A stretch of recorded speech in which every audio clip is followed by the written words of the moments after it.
Salam, bugünkü mövzumuz qədim Mesopotamiya, Şumer sivilizasiyası mövzusudur. Həqiqətən maraqlı mövzudur. Ona görə ki, Şumerlər, yəni Mesopotamiyada yaşamış, yaratmış Şumerlər dünya tarixinə bir çox ilklər bəxş etmişdilər. Elə yazıdır, elm sahəsinə, təsərrüfatla bağlı, təhsillə bağlı ilklərə imza atmışdılar. Həmçinin ilk dəfə dövlət quran, idarəetmə sistemi yaradan xalqlar hesab olunurlar. Bundan əlavə, tarixdəki ilk yazılı qanunları da məhz Şumerlər yaratmışdılar.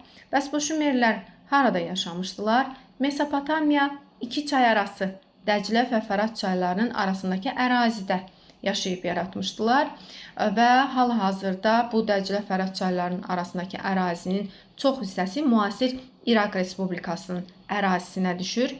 İraqın ərazisidir, bunu xüsusi vurğuluyum və Dəclə Fərat çaylarının arasındakı ərazi də daxil olmaqla Aralıq dənizinin şərq sahilləri, bu ərazilər ən qədim əkinçiliyin yarandığı qövs hesab olunur Ön Asiya ərazisində və Mesopotamiyanın amma təbii mühitinin mənfi cəhətləri də var idi, müsbət cəhətləri də var idi.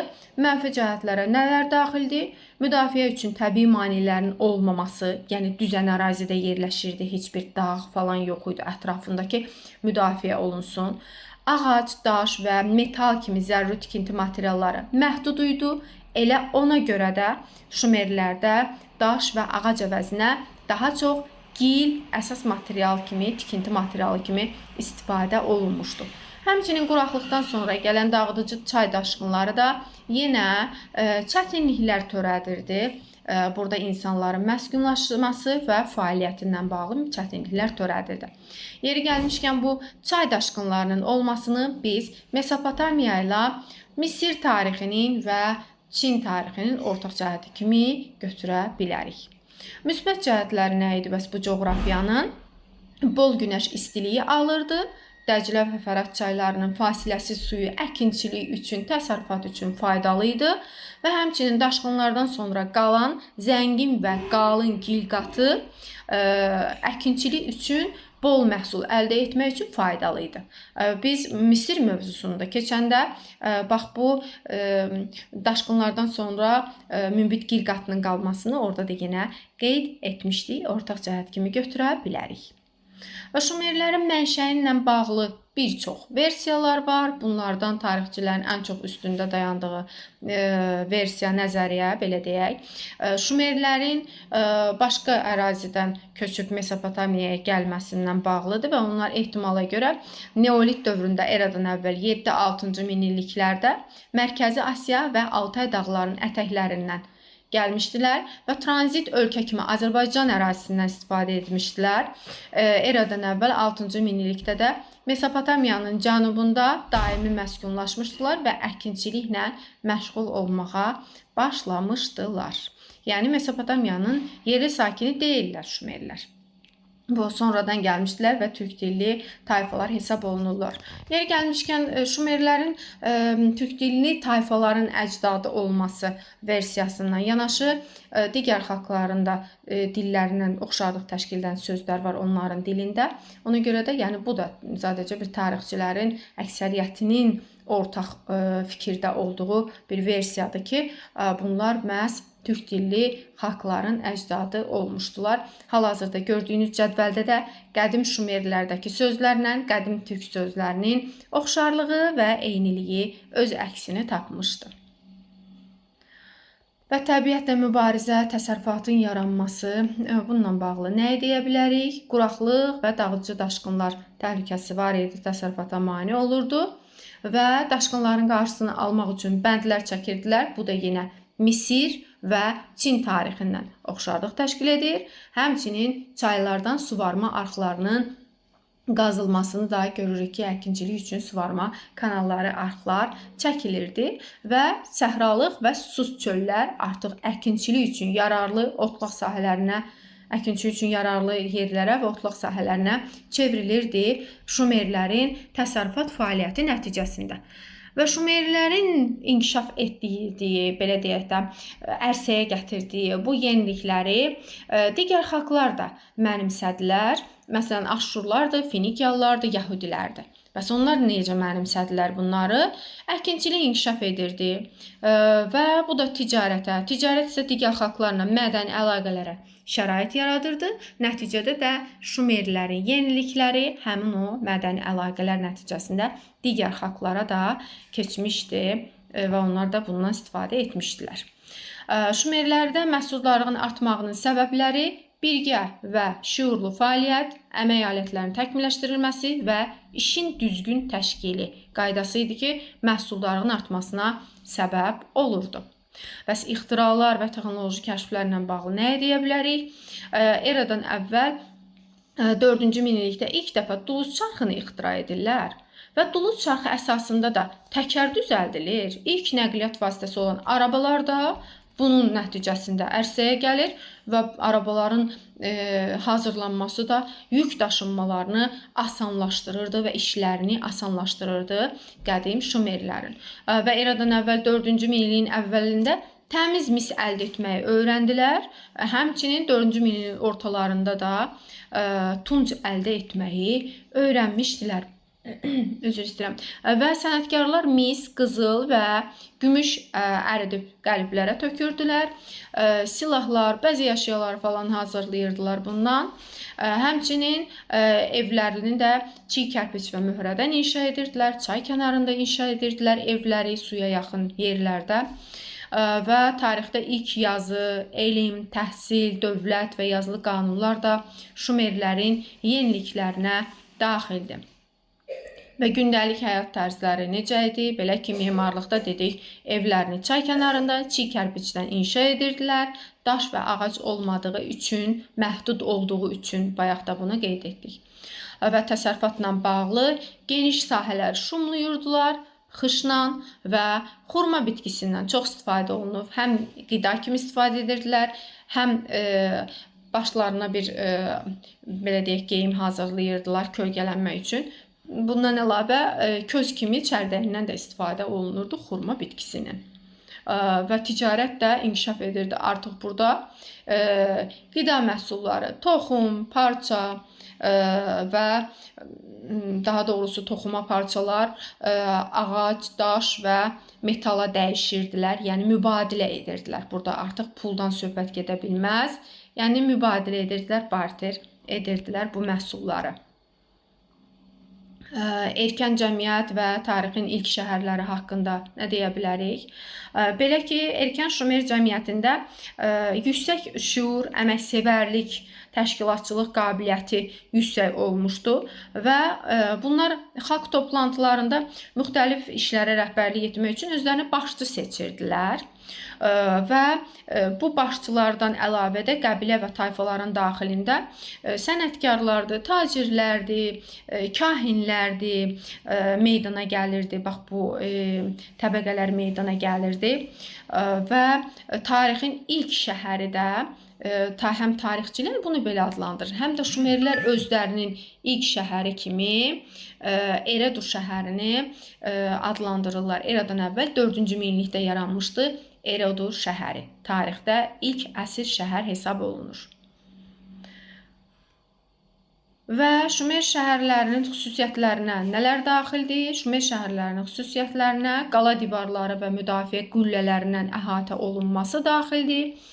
Mərkəzdə sənətkarlar, tacirlər yerləşirdi, sənətkarlıq ticarətlə məşğul olurdular. Həmçinin ətrafında, şəhərin ətrafında isə əkinçi və maldarlar məskunlaşırdı. Bundan əlavə əvvəllər məbəd kahinlər tərəfindən idarə olunurdu. Sonralar isə artıq kahinlər Tanrı tərəfindən idarə etdiklərinə inandırıblar əhalini. Həmçinin əhalidən məhsulun bir hissəsini vergi kimi toplayırdı kahinlər. Bundan əlavə teokratiyaya əsaslanırdı idarə etmə. Teos Tanrı, Kratos qanunlar, yəni ki, Tanrının qanunları əsasında idarə edilən cəmiyyət mənasına gəlir bu. Və həmçinin quru və dəniz vasitəsilə də ticarət əlaqələri saxlayırdılar. Həm Hindistanla, dəniz vasitəsilə Hindistanla ticarət əlaqələri saxlamışdılar. Aralıq dəniz vasitəsilə isə Araq dənizi hövzəsindəki ölkələrlə isə quru vasitəsilə əlaqələr saxlamışdılar, ticarət əlaqələri saxlamışdılar. Eradan əvvəl 4-cü minilliyin sonu, 3-cü minilliyin əvvəllərində isə Şumer şəhərləri şəhər dövlətə çevrildilər və şəhər dövlətlərinin hər bir şəhər və onun ətrafındakı nəzarət etdiyi ərazilərlə birlikdə bir müstəqil dövlət idi sanki. Və Şumer şəhər dövlətlərinin hər birinin özünün hökmdarı, hakimiyyət orqanı var idi, öz qanunları, məhkəmə sistemi var idi. Öz müstəqil ordusu var idi. Mərkəzi şəhərində öz tanrısının şərəfinə ucaldılmış zikurat adlanan məbədlər var idi. İdarə etməklə bağlı təkamül prosesi necə görürük? Belə ki, ilk vaxtlar şəhərləri idarə etmək üçün xalq toplantılarında En adlı kahinlər seçilirdi və həmin kahinlər hər bir məbəd, suvarma kimi işlərə rəhbərlik edirdi. Sonradan isə Ensi vəzifəsi yaranmışdı və müharibə zamanı isə şəhər əhalisi özünə hərbi başçılar seçirdi. Bunlar da adlanırdı Lugal. Və şəhərlər arasındakı müharibələrin sayı artdıqca isə Lugalların hakimiyyəti daimləşirdi. Onlar bir növ hökmdara çevrilirdi və hakimiyyətlərini atadan oğula, yəni irsən keçirməklə artıq hakimiyyətlərini möhkəmləndirirdilər. Və Şumer şəhərlərində hakimiyyət idarə etmə teokratiyaya əsaslanırdı. Bəs teokratiya nədir? Teos tanrı, kratos idarə etmə deməkdir və cəmiyyətin dini qanunlar əsasında kahinlər tərəfindən idarə edildiyi bir cəmiyyətdir və Şumerlər hakimiyyətin ilahi mənşəli olduğuna inanırdılar ki, Tanrı tərəfindən verilib. Yeri gəlmişkən, hakimiyyətin ilahi mənşəli olduğuna inanmaqları bu qədim Misirdə də olmuşdu, qədim Hunlarda da olmuşdu eyni ilə. Və ilk yazılı qanunları verməklərinin səbəbi də elə bundan irəli gəlir. Belə ki, hökmdarın hakimiyyətinin ilahi mənşəli olduğunu əsaslandırmaq, xalqa bunu inandırmaq üçün ilk yazılı qanunları qəbul etmişdilər. Və bayaq da dedik ki, şəhərləri idarə edən kahinlər bunun müqabilində, rəhbərlik etməklərinin müqabilində hər əkinçidən məhsulun bir hissəsini vergi kimi yığırdılar. Və qədim Mesopotamiyada Şumer şəhərləri bir-birinlə mübarizə aparırdı və bu da Luqalların yüksəlməsinə səbəb olurdu. İndi bura baxırıq, ilk səbəb nə olmuşdu? Şumer şəhərlərinin bir-birinlə toqquşmasının səbəbi təbii ki, suvarma kanalları və çay vadiləri uğrunda başlayan kiçik toqquşmalar idi bunlar. Yadınızdadsa biz bunu həm də görmüşdük qədim Misirdə nomlar arasında mübarizə. Onlar da yenə suvarma kanalları, otlaq sahələri uğrunda mübarizə aparırdılar. Yəni burada bir baxımdan oxşardı. Və şəhər dövlətləri arasında müharibələrin olmasını isə qədim Yunanistanla Mesopotamiyanın oxşar cəhəti kimi götürə bilərik. Və əsas hədəf isə daha böyük hədəf bütün iki çay arasını vahid hakimiyyətdə birləşdirmək olmuşdu. Amma bunlara heç biri nail ola bilməmişdi. Bu şəhər dövlətləri arasında mübarizə isə Luqalların güclənməsinə, hakimiyyətinin möhkəmlənməsinə, irsən keçirilməsinə səbəb olmuşdu və En və Ensi vəzifəsini də artıq Luqallar öz əllərinə alırdılar. Və xalq idarəçiliyi artıq ləğv edilirdi və hakimiyyət bir nəslin, bir şəxsin əlində cəmlənirdi.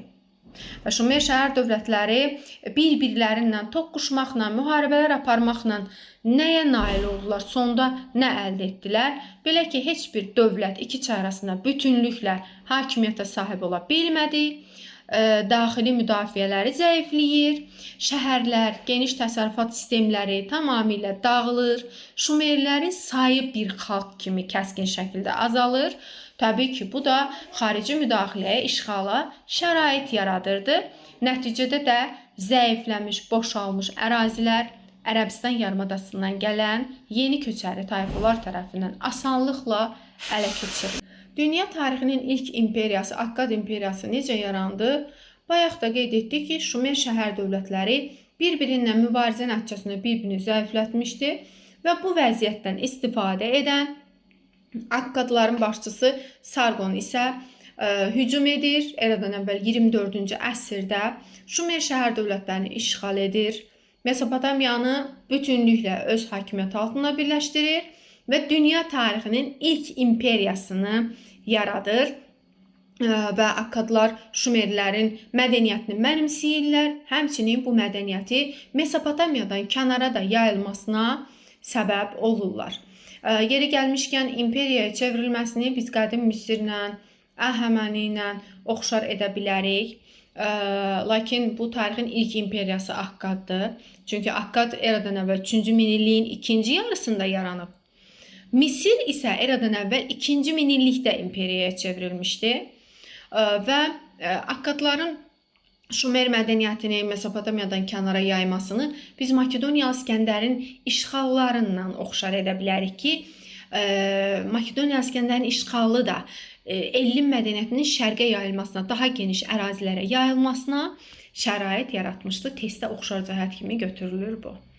Və Akkad imperiyası əslində güclü bir imperiyaydı, lakin onun zəifləməyinə səbəb olan amillər var idi. Daxili münaqişələr, fasiləsiz müharibələr və həmçinin şiddətli quraqlıq, aclıq, bunlar da dövlətin zəifləməsinə səbəb oldu.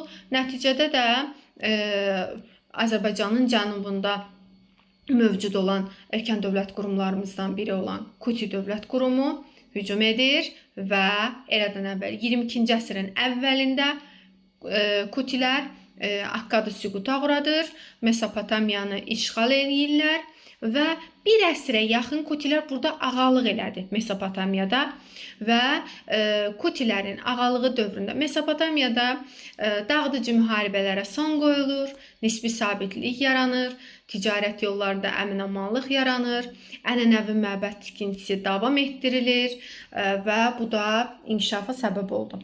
Lakin Kutilərin hakimiyyəti eradan əvvəl 22-ci əsrin sonunda üsyan nəticəsində sonuncu Kuti hökmdarı devrilir və Kutilərin buradakı hakimiyyətinə son qoyulur.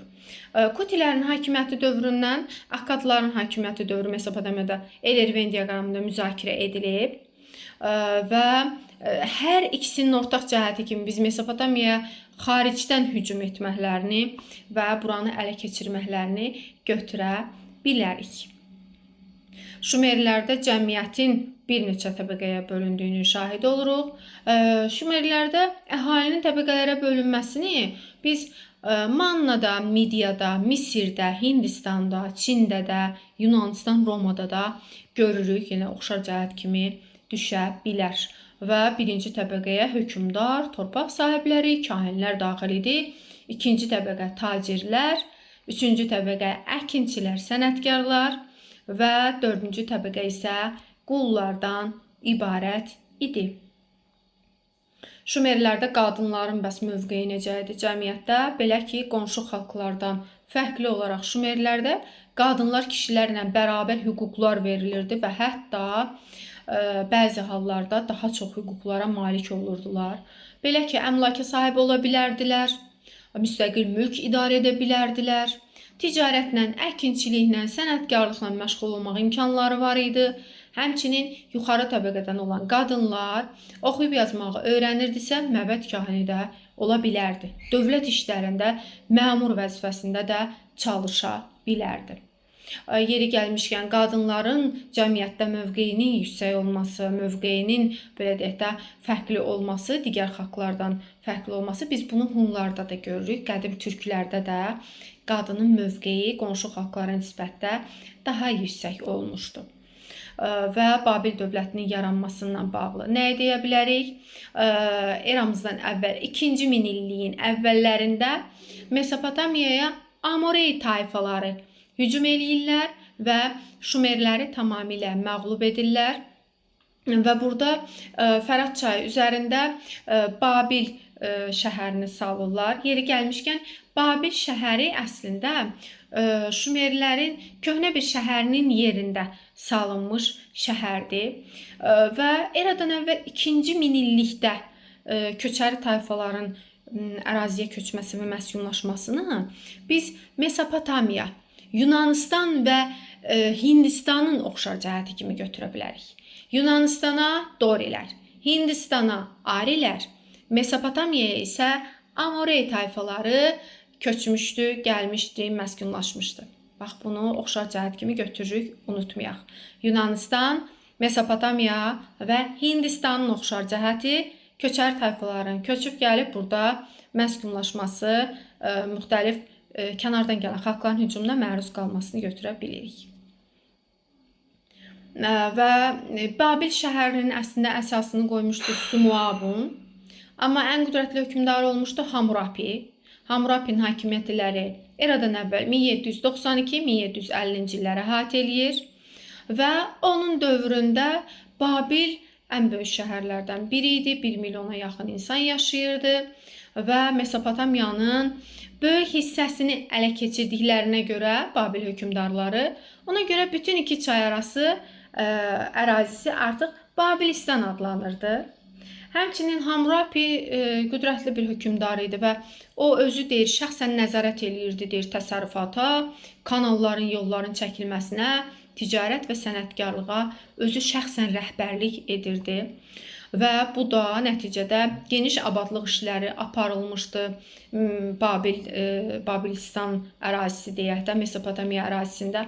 Həmçinin Babil şəhəri Asiyanın ən inkişaf etmiş regionunun mərkəzinə çevrilmişdi bununla. Və Hammurapinin qanunları, bilirik ki, Şumerlər tarixdə ilk yazılı qanunları qəbul edənlər Şumerlər olmuşdu. Məqsəd nə idi? Məqsəd də o idi ki, hakimiyyətin Tanrı tərəfindən verildiyinə insanları inandırsınlar. Məqsəd bu idi. Və Şumer qanunlarını təkmilləşdirib, Hammurapi ölkə üçün vahid qanunlar qəbul edir. Bu vahid qanunlar 282 maddədən ibarət idi.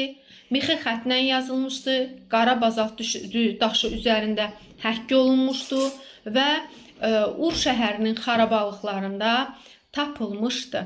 Və həmçinin daşın üzərində təsvirə əsasən qanunlar Hammurapiyə birbaşa günəş tanrısı tərəfindən təqdim edildiyi əsaslandırılır. Bu da yenə dediyimizin təkrarıdır ki, hakimiyyətin Tanrı tərəfindən verildiyinə insanları inandırmağa çalışırdılar. Elə yazılı qanunlar ona görə verilirdi.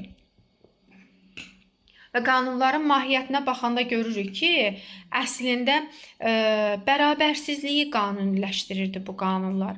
Həmçinin müdafiə mexanizmi var idi bu qanunlarda.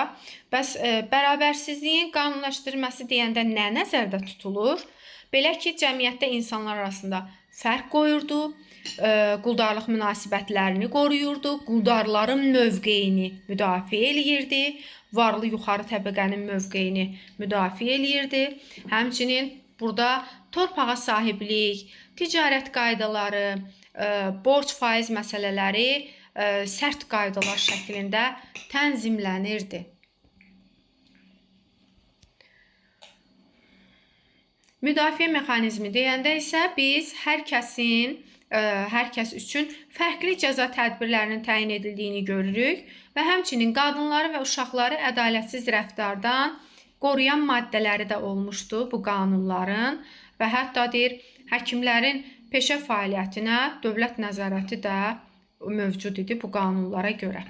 Və qanunların işləmə mexanizminə aid nümunələri görürük. Belə ki, borc və quldarlıq məsələləri, borcunu verə bilməyənlər 3 il müddətinə qula çevrilirdi və qulun övladı da qul olurdu.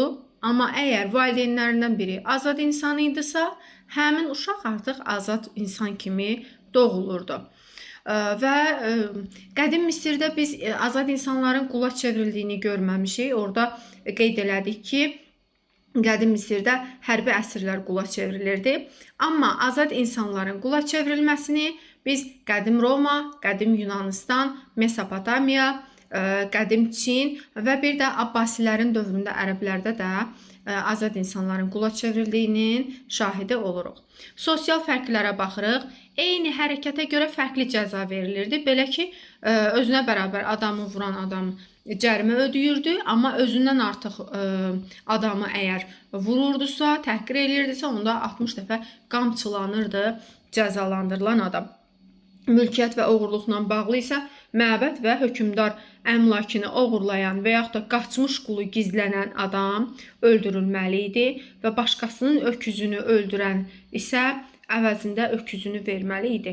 Və hətta təbib deyir, xəstənin gözünü müalicə edərkən xəstə kör olardısa, onda təbibin əli kəsilməli idi. Eradan əvvəl 2-ci minilliyin sonunda Hammurapinin vəfatından sonra dövlət zəifləyir və Assurun tabeliyinə keçir. Həmin dövrdə Assuriya güclü dövlətə çevrilmişdi Mesopotamiya ərazisində və növbəti yüksəlişi isə eradan əvvəl 7-ci əsrə təsadüf edir ki, artıq Assuriya zəifləyirdi və Babil yenidən yüksəliş dövrünü yaşayır. İki çay arasının ən güclü dövlətinə çevrilir və nəhayət eradan əvvəl 539-cu ildə Əhəməni hökmdarı 2-ci Kir tərəfindən işğal edilir və süquta uğrayır. Və bir dövlət kimi süqut etsə də Babil şəhəri uzun müddət öz görkəmini, əhəmiyyətini qoruyub saxlaya bilmişdi və məşhur tarixçi Herodot Babili dünyanın ən gözəl şəhəri adlandırmışdı. Qədim Şumer və Babil mədəniyyətindən bağlı nələri deyə bilərik? Belə ki, ilk dövlət və idarəetmə sistemi quranlar Şumerlər idi, bunu demişdik. İlk yazılı qanunlar da onlara məxsus idi. Duluz, çarxı, təkər, arabanı dedik və ilk dəfə tunc alətlərinin hazırlanması, memarlıqda tağ üsulu və sütunların tətbiq edilməsi də Şumerlərə aiddir.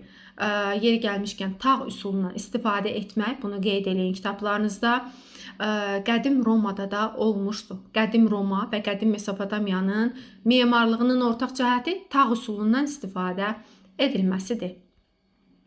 Və həmçinin sütunlardan da istifadə. Və yazı ilə bağlı nə deyə bilərik? Eradan əvvəl 4-cü minillikdə Uruk şəhərində şəkli yazı, piktoqram yazı meydana gəlmişdi və eradan əvvəl 2-ci minilliyin əvvəlində isə artıq işarələri bildirən mixi yazı sistemi yaranır. Əstəğfurullah, 3-cü minillikdə mixi yazı yarandı və mixi yazı qamış qələmlə gil lövhələr üzərində yazılırdı və biz dedik ki, yazı materialı qədim Mesopotamiyada gil olmuşdu. Gil isə qaldıqca daha da möhkəmlənirdi və həmin kitabələrin günümüzə qədər gəlib çatmasına elə səbəb olan şərait yaradan da bu olmuşdu.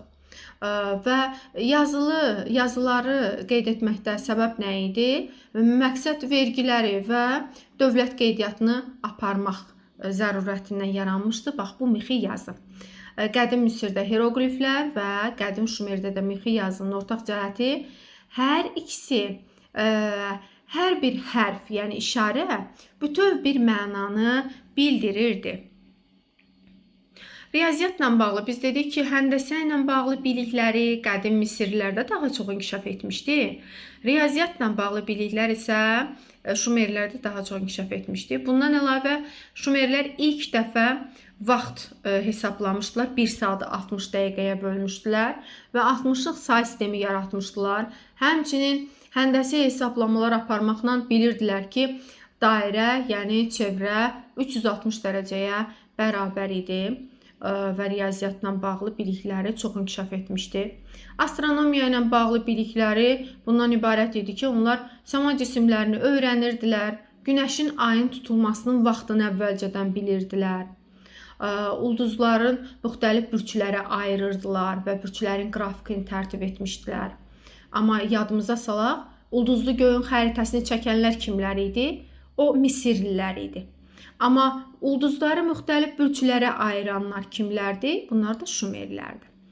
Və ay və günəş ilinə əsaslanan ilk təqvimi düzəltmişdilər. İli də aylara bölürdülər və eradan əvvəl 3-cü minillikdə də gil lövhələr üzərində bizə məlum olan ilk xəritələrdən birini hazırlamışdılar. Təhsil sistemindən bağlı nə deyə bilərik? Məktəbdə dərs keçən müəllim adlanır ustad, məktəbə atası və şagirdlər isə məktəbin oğulları adlanırdı. Yalnız varlı ailələrin oğlanları oxuyurdu. Ona görə ki, təhsil ödənişli idi və mühüm vəzifələr tutmaq üçün bu varlıların uşaqlarını oxutmaq vacib idi. Təhsillə bağlı başqa nə deyə bilərik? Məsələn, sərt nizam-intizam var. Bu qaydalara riayət etməyənlər cismani cəzalara məruz qalır və dərslərdə divar lövhələrindən istifadə edilibdir. Hətta riyazi cədvəllər, məsələ, misallar toplusu tərtib edirdilər müəllimlər ki, şagirdlər bunlardan istifadə edib yazırdılar, oxuyurdular. Praktika əldə edirdilər, belə deyək. Və incəsənətlə, ədəbiyyatla bağlı nələri görürük burada? Belə ki, qəlib tökmə, döymə və lehimləmə üsulundan istifadə edə bilirdilər. Qızıl və gümüşdən bəzək əşyaları, müxtəlif möhürlər hazırlayırdılar. Yadımıza salaq, möhürlərin istifadə edilməsi qədim Misir, Mesopotamiya, Hindistan, Manna və Albaniya tarixinə aid ortaq cəhətdir. Bunu da yenə kitabınızda qeyd edin. Yazılı ədəbiyyatla bağlı nə deyə bilərik? Gilgameş haqqında dastan dünya tarixinin ilk yazıya alınmış eposu hesab olunur və burada Gilgameş əslində tarixi bir şəxsiyyət kimi də qələmə verilir və Gilgameş ölümsüzlüyü axtarırdı. Onun həyatla, ölümsüzlüklə axtarışından, mübarizəsindən bəhs eləyir. Və Mesopotamiya mifləri ilk dəfə dünyanın su basması haqqında rəvayətdən bəhs olunur. Həmçinin eradan əvvəl 2-ci minillikdə müxtəlif dillərə tərcümə olunub və xeyli atalar sözləri də günümüzə gəlib çatmışdı Şumerlərin. Və bu atalar sözləri və məsələlər çox maraqlıdır ki, günümüzün həyatından səsləşən atalar sözləri və məsələləri də var. Din nə olmuşdu? Çox tanrılıq. Çox tanrılıq dininə sitayiş edilməsi, biz bunu qədim Misir, Hindistan, Mesopotamiya, Manna, Yunanistan və Roma tarixinə aid oxşar cəhət kimi götürə bilərik. Baş tanrı An dünyanı səmadan idarə etdiyinə inanılırdı, səma tanrısı idi və yer tanrıları isə İnanna olmuşdu və əsas ilahə hesab olunurdu bu İnanna. Bərəkət və məhəbbət tanrısı idi və ilahə İnannaya Azərbaycandakı qədim tayfalar da sitayiş edirdilər, inanırdılar. Və isti iqlim olduğuna görə Şumerlər daha çox deyir gecələr işləyirdi və gecələr ay işığında işlədiklərinə görə aya xüsusi bir hörmətləri vardı. Onların ay tanrısına xüsusi sitayişləri var idi. Və hətta deyir ay tanrısına qurbanlar da kəsirdilər. Bunu da yenə yadımızda saxlayaq. Və Şumerdə An, qədim Misirdə də Amon baş tanrılar hesab olunurdu. Yunanistanda Zevs baş tanrı hesab olunurdu. Və İnannaya sitayiş də yenə Şumer və Arrat üçün ortaq xüsusiyyət olmuşdu. Zikuratlar nələr idi, nə məqsədlə tikilirdi, nədən tikilirdi və necə istifadə olunmuşdu? Zikuratlar 3, 5, 7 pilləli məbədlər idi. Zikuratlar çiğ kərpicdən tikilirdi, daş və mərmərdən hökmdar heykəlləri yonulurdu bu dövrdə və həm ibadət evi kimi, həm də rəsədxana kimi istifadə edilirdi bu zikuratlardan və zikuratlar şəhər planlaşdırmasının mərkəzində olurdu və ətrafında da yaşayış binaları salınırdı, tikilirdi. Və zikuratların da mərtəbələrini dedik, 3, 5, 7 pilləli olurdu və alt mərtəbə qara rəngdə olurdu. Bu da yeraltı dünyanı simvolizə edir. Onun üstündəki mərtəbə qırmızı rəngdə olurdu və torpağı simvolizə edirdi. Səmanı simvolizə edən təbəqəsi isə göy rəngdə rənglənirdi və qızılı rəngdə olan isə günəşi simvolizə edən ən üst təbəqəsi olurdu. Və alimlər Uruk məbədinin kərpiçlərdən belə deyək də bax bu istifadə edilərək əldə edilmiş rənglərlə hazırlandığını şahid olublar və müşahidə ediblər ki, bu rənglər həmin o təbəqələri simvolizə etmək xətrinə bu cür hazırlanmışdı. Və Babildə də yenə Babil mədəniyyəti ilə bağlı nə deyə bilərik? Bayaq da qeyd etdim, Babil əslində yeni şəhər kimi salınmamışdı. Babil qədim Şumer şəhərlərindən birinin yerində yaranmışdı, Fərat çayı sahilində və Şumer dilində Tanrının qapısı, Kadingir mənasını verən bir adı olmuşdu. Yunanlar isə bura Vavilyon Ərəbistan tayfaları isə Bab ili, yəni Tanrının qapısı adını vermişdilər. Qala divarları və bürclərlə əhatə olunurdu və 8 darvazası var idi. Ən məşhur darvazalarından biri də olmuşdu İlahə İşdarın darvazası. Hökmdar sarayı, Babil qülləsi və dünyanın 7 möcüzəsindən biri olan asma bağlar da elə məhz burada yerləşirdi. Babilin əslində su və kanallar vasitəsindən ticarət əlaqələri saxlamışdılar. Quru vasitəsindən ticarət əlaqələri mövcud olmuşdu digər ərazilərlə, ətraf ərazilərlə. Belə ki, yəni Kiçik Asiya, yəni indiki müasir Türkiyənin ərazisindən, Aralıq dənizi sahilləri, yəni ki, Fələstin, Suriya, Finikiya ərazisindən və həmçinin İran körfəzi vasitəsindən də Hindistanla ticarət əlaqələri mövcud olmuşdu Babilin və Mesopotamiya ərazisinin. Xaricə, daha doğrusu xaricə ixrac edilən məhsullar olmuşdu sənətkarlıq məhsulları, rəngli saxsı qablar, qızıl və bəzək əşyaları da ixrac olunurdu, xaricə satılırdı. Babil qülləsi haqqında əfsanədən qısa məlumat verək və deyir ki, dünyanı su basdıqdan sonra bütün insanlar bir dildə danışmağa başlayır. Tanrıların yanına qalxmaq üçün də çalışırlar ki, bir qüllə tiksinlər və bu qülləni tikib yarıya çatanda tanrılar xəbər tutur ki, bəs bu insanlar bizim yanımıza gəlmək istəyir. Bundan tanrılar qəzəblənir və gecə yatırlar, səhər duranda görürlər ki, hərəsi bir dildə danışır. Bir-birlərini başa düşə bilmir insanlar müxtəlif dildə danışdıqlarına görə və bu da işin koordinasiyasını pozur. Tikinti yarımçıq qalır, tanrılar da öz məqsədlərinə nail olurlar, belə deyək. Və insanlar, ustalar dalaşıb gedirlər, bir-birlərini başa düşmürlər və qüllə də yarımçıq. Və qədim Misir və Şumer mədəniyyətinin ortaq cəhətləri, quldarlıq münasibətləri mövcud olması, hakimiyyətin irsi keçməsi ortaq cəhətdir. Suvarma kanalları, bəndlərin inşası ortaq cəhətdir. Vahid dövlətdə birləşmişdilər bir müddət ortaq cəhətdir bu da. Və hökmdarın Tanrının yer üzərində təmsilçisi hesab olunması, hakimiyyətin Tanrı tərəfindən verildiyinə inanılması ortaq cəhətdir. Çox tanrılıq, kahinlərin dini idarə etməsi, astronomik biliklər, həndəsə ilə bağlı biliklər, möhürlərdən istifadə yenə ortaq cəhətdir. Və həmçinin 4-cü minilliyin sonlarında piktoqrafik yazının olması ortaq cəhətdir. Saray, məbəd memarlığı, çiy kərpicdən istifadə də ortaq cəhətdir. Belə bugünkü dərsimizdə bu qədər. Növbəti dərs izahında görüşərik.